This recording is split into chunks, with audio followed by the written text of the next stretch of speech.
সুপ্রিয় দর্শক, আসসালামু আলাইকুম। এচে কিচেনে সবাইকে স্বাগতম।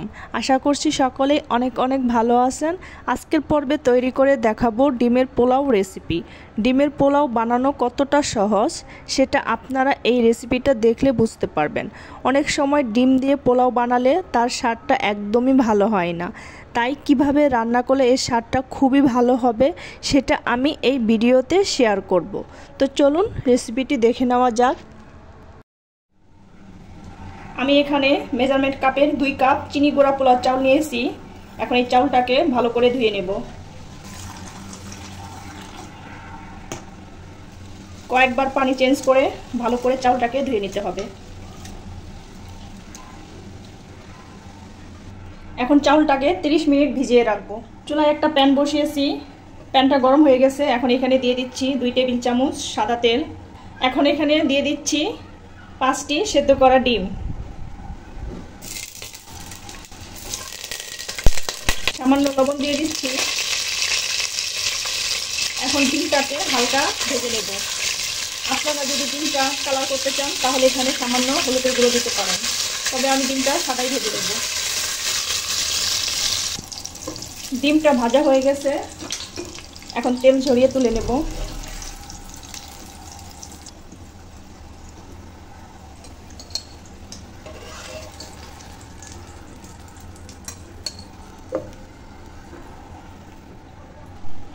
এখন এই তেলের মধ্যে দিয়ে দিচ্ছি 1 চা চামচ ঘি। ঘি আর তেলটা গরম হয়ে গেছে। এখন এখানে দিয়ে দিচ্ছি মাঝারি সাইজের 3টি পেঁয়াজ কুচি।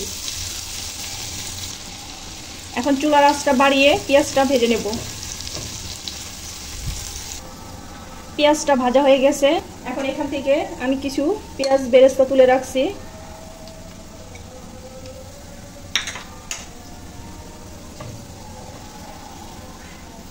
এখন এখানে দিয়ে দিচ্ছি কিছু গরম মশলা। এখানে 2টো দারচিনি নিয়েছি, 3টা ছোট এলাচ, 2টো কালো এলাচ বড় হলে একটি দিলে হবে, 5-6টি লবঙ্গ, কিছু গোলমরিচ, একটা জয়ত্রী আর হাফ চামচ জিরা।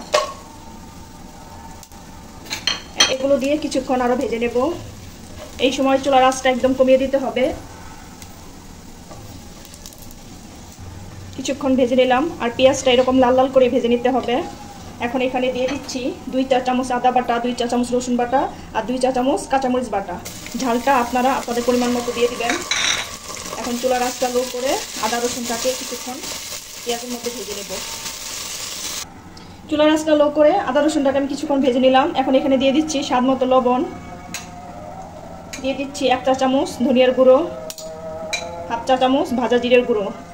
এখন এখানে সামান্য পানি দিয়ে দিচ্ছি যাতে মশলাগুলো পুড়ে না যায়। এখন এই মশলাটাকে ভালো করে কষিয়ে নিব যতক্ষণ পর্যন্ত না উপর দিয়ে তেল ছেড়ে দিচ্ছে। এই তো মশলাটা কষানো হয়ে গেছে, মশলা থেকে তেল ছেড়ে দিয়েছে। এখন চুলার আঁচটা লো করে দিলাম। এখন এখানে দিয়ে দিব টক দই। এখানে আমি 4 চা চামচ টক দই দিয়ে দিচ্ছি। চুলার আঁচটা বাড়ানো থাকলে টক দই দিলে অনেক সময় দেখা যায় টক দইটা ফেটে যায়। এই জন্য চুলার আঁচটা একদম লো করে আমি টক দইটা ভালো করে মিশিয়ে নিচ্ছি। মেশানো হয়ে গেছে। এখন আবার চুলার আঁচটাকে মিডিয়াম করে দেব। এখন আবারও তেল ছেড়ে দেওয়া পর্যন্ত কষিয়ে নেব। এই দেখুন মশলা থেকে তেল ছেড়ে দিয়েছে। এখন এখানে দিয়ে দিচ্ছি পোলাও চাউল। যে চালটাকে আমি ভালো করে ধুয়ে 30 মিনিট ভিজিয়ে রেখেছিলাম, তারপর পানি ঝরিয়ে দিয়ে দিলাম। এখন মশলার সাথে চাউলটাকে ভালো করে নেড়ে চেড়ে মিশিয়ে নেব।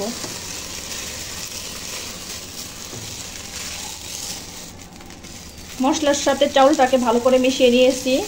এখন এখানে আমি পানি দিয়ে দেব। আমি এখানে 2 কাপ চিনি গুঁড়া পোলাও চাউল নিয়েছি।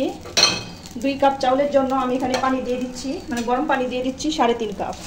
যতটা চাল নেই তার দ্বিগুণ পানি দেই, কিন্তু আমি এখানে একটু পানি কম দিয়েছি, এটাই হয়ে যাবে। এখন ভালো করে নেড়ে চেড়ে নিচ্ছি। এখন চুলার আঁচটা মিডিয়াম আঁচে ঢাকনা দিয়ে কিছুক্ষণ রান্না করব। যতক্ষণ না পানি টেনে নিচ্ছে ততক্ষণ পর্যন্ত রান্না করব।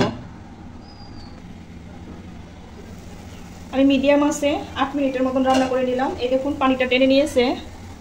এখন এখানে দিয়ে দিচ্ছি ভেজে রাখা ডিম।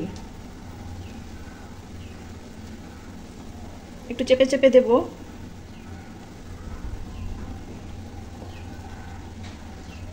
এখন এখানে দিয়ে দিচ্ছি যে পেঁয়াজ তুলে রেখেছিলাম, পেঁয়াজের বেরেস্তাগুলো দিয়ে দিচ্ছি।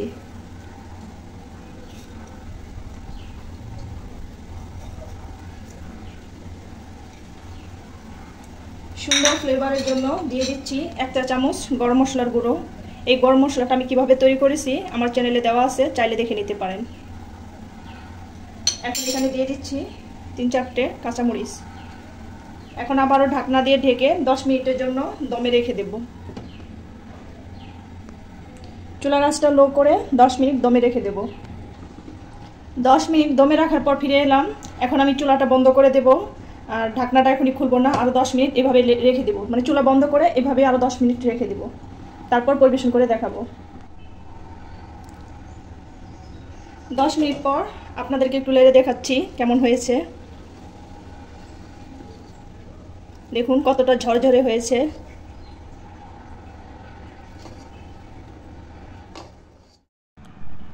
ঝটপট তৈরি হয়ে গেল ডিমের পোলাও রেসিপি। ভিডিওটি ভালো লাগলে লাইক, কমেন্ট, শেয়ার করবেন। আমার চ্যানেলটিকে সাবস্ক্রাইব করে চ্যানেলটির পাশেই থাকবেন। ধন্যবাদ সবাইকে এতক্ষণ আমার ভিডিওটি দেখার জন্য। আজকের মতো এখানেই বিদায় নিচ্ছি। আল্লাহ হাফেজ।